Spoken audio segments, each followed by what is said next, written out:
Mesdames, Messieurs, aujourd'hui, 14 juillet, c'est très émouvant et important pour moi de pouvoir rendre hommage aux aviateurs et militaires français, anglais et d'autres nationalités. J'ai vu que sur la plaque figuraient turques et marocaines qui se sont battus en mai-juin 40 et ont été en quelque sorte les premiers résistants à l'occupation nazie. Et de le faire à Landrecies, où mon oncle, le commandant Pierre Grenet, est mort le 18 mai 1940 aux commandes de son avion, le Breguet 693 numéro 28. Le Lion d'assaut qui s'est écrasé au sol quelques centaines de mètres d'ici après avoir été coupé en deux par un obus de la DCA allemande. Je remercie chaleureusement M. François Herlem, le maire de Landrecies, qui a rendu possible cet événement, et M. Patrice Lojard de l'association historique de Landrecies, qui a fait un travail remarquable pour faire revivre à tous ce douloureux épisode à travers un magnifique magazine très documenté et qui a porté ce projet de table du souvenir. Je salue évidemment la présence de mon ami, M. Henri Minot, qui a combattu en mai 40 dans la 54e escadre en tant qu'appelé sergent breveté pilote, qui est en quelque sorte le dépositaire de cet hommage. Il est le témoignage vivant de cette énergie et du courage que ces aviateurs ont déployé avec des trésors d'initiative et de détermination pour freiner l'invasion ennemie sur le territoire français. Je suis également reconnaissant à tous les représentants de l'escadron électronique 54 Dunkerque, et en particulier le colonel François. L'escadron a repris les traditions des escadrilles du groupe de bombardement 254 du commandant Grenet, l'escargot ailé, entre autres, et la fourmi volante, pour freiner l'invasion ennemie sur le territoire français. Je suis donc... et j'ai pu constater depuis 2 ans que nous sommes entrés en contact comment l'escadron électronique fait revivre la mémoire de ses aînés.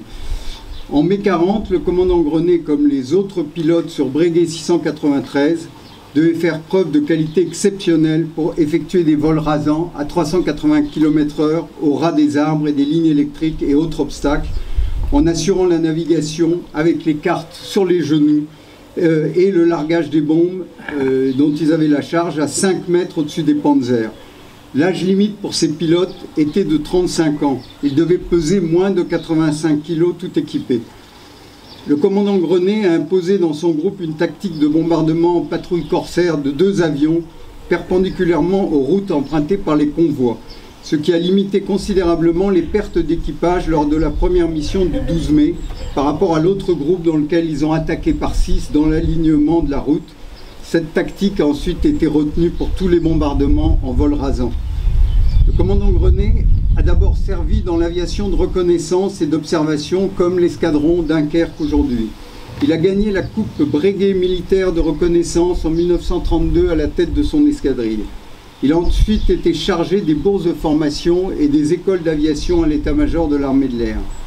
Marié à une jeune Autrichienne juive, quand le Troisième Reich s'est fait de plus en plus menaçant, il a souhaité servir en première ligne dans un groupe de bombardement d'assaut en vol rasant. Il a pris la tête, avec son avion, de 4 missions de bombardement, les 12, 14, 15 et 18 mai.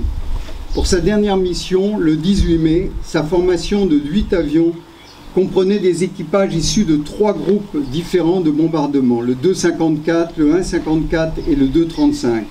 Au retour de cette mission accomplie, son avion a été coupé en 2 par un obus de la défense aérienne allemande. Le GB254, le groupe de bombardement, a reçu la Croix de guerre avec palme en étant cité à l'ordre de l'armée aérienne, et le commandant Grenet la Croix de guerre avec palme à titre personnel. Le service historique de la défense à Vincennes a choisi ce groupe et le commandant Grenet pour représenter l'armée de l'air dans la vitrine de son hall d'accueil. Je tiens à remercier Madame Urson-Mézières qui en 40, j'espère qu'elle est là aujourd'hui, avait 8 ans et a fleuri régulièrement la tombe de l'aviateur inconnu enterré sous la terre de la ferme de ses parents où était tombée la cabine de pilotage du Breguet du commandant Grenet. Il fut porté disparu, son épouse et sa famille ne savaient pas s'il était mort ou prisonnier. Le 25 juin 40, le sergent Bouvray, l'équipier mitrailleur du commandant Grenet, prisonnier en Allemagne, a réussi à faire parvenir une lettre à son groupe. Il y précisait qu'il avait pu sauter en parachute alors que le commandant Grenet était resté à bord de l'avion qui s'était écrasé au sol à Landrecy. Encore une fois, très près d'ici. Le 31 janvier 1941, le ministère de l'Air a été informé par la mairie de Landrecy que le corps d'un pilote non identifié dont l'avion s'était écrasé à Abgarm le 18 mai 1940 avait été transféré au cimetière communal de Landrecy. Après rapprochement de cette information avec le témoignage du sergent Bouvray, Germaine L'Herbier-Montagnon, l'infirmière directrice du service des recherches des morts et disparus de l'armée de l'air, a été chargée d'enquêter sur place et d'identifier l'aviateur inconnu. La merveilleuse Germaine L'Herbier-Montagnon a pu identifier formellement le commandant Grenet le 31 mars 1941, un an donc après sa disparition. Comme elle l'a fait en parcourant pendant toute la guerre, dans la France occupée par les Allemands, plus de 100 000 km pour retrouver 500 aviateurs français et 1300 aviateurs alliés. Une certaine confusion a cependant persisté parce qu'on avait trouvé dans les débris de l'avion du commandant Grenet une plaque d'un Breguet 691-57, numéro 157. Son épouse, sachant qu'il pilotait le Breguet 693 numéro 28, a encore résisté à croire à la mort du commandant Grenet. Les Allemands interdisaient de toucher aux débris des avions et ont dû mélanger les pièces du Breguet 693 avec celles du Breguet 691 du groupe 235, participant à la mission du 18 mai et s'étant écrasé aussi à Landrecy. Heureusement, les deux aviateurs de ce Breguet 691 ont pu sauter en parachute et ont été faits prisonniers.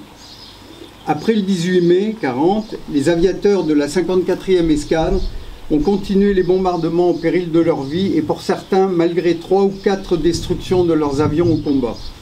Ils ont agi pour défendre le pays contre une invasion et on doit redire qu'ils ont été parmi les premiers résistants à l'occupation nazie. Il faut rappeler qu'au début de l'offensive allemande, le 10 mai 1940, seuls 65 bombardiers français étaient prêts à combattre, dont les 25 chasseurs-bombardiers de la 54e escadre, les fameux Lions d'assaut Breguet 693. Le vol rasant permettait d'être efficace et d'échapper à la défense ennemie, mais aussi, très important, de limiter les pertes parmi les civils, ce qu'on appelle aujourd'hui les dégâts collatéraux, et qui étaient à l'inverse, pour les Allemands, un véritable objectif de guerre, et pour les nazis surtout, créer une panique en chassant les civils sur la route et en faisant des boucliers humains pour leurs panzers. Non, le ciel de France n'était pas vide en mai-juin 1940, comme il a été dit au procès de Riom organisé par Pétain en 1942. Malgré toutes les insuffisances logistiques et matérielles, les aviateurs français et alliés se sont battus et ont pu freiner le déferlement nazi et causer des pertes en hommes et en matériel qui feront défaut à l'armée allemande dans la suite de la guerre et en particulier contre l'Angleterre. Ces aviateurs, comme tous les combattants de mai-juin 1940, ont été oubliés à cause de la défaite. Donc hommage aux 22 aviateurs décédés de la 54e escadre en mai-juin 1940, à tous les aviateurs français et alliés et à tous ceux qui se sont battus pendant cette bataille de France en mai-juin 1940 au péril de leur vie. Une vraie fête républicaine aujourd'hui qui réunit des militaires qui assurent la défense de la nation, des autorités civiles et des citoyens qui recherchent la vérité historique et honorent leurs années combattants. La réparation des trous de mémoire collective redonne des couleurs au théâtre de la vie. Merci à vous.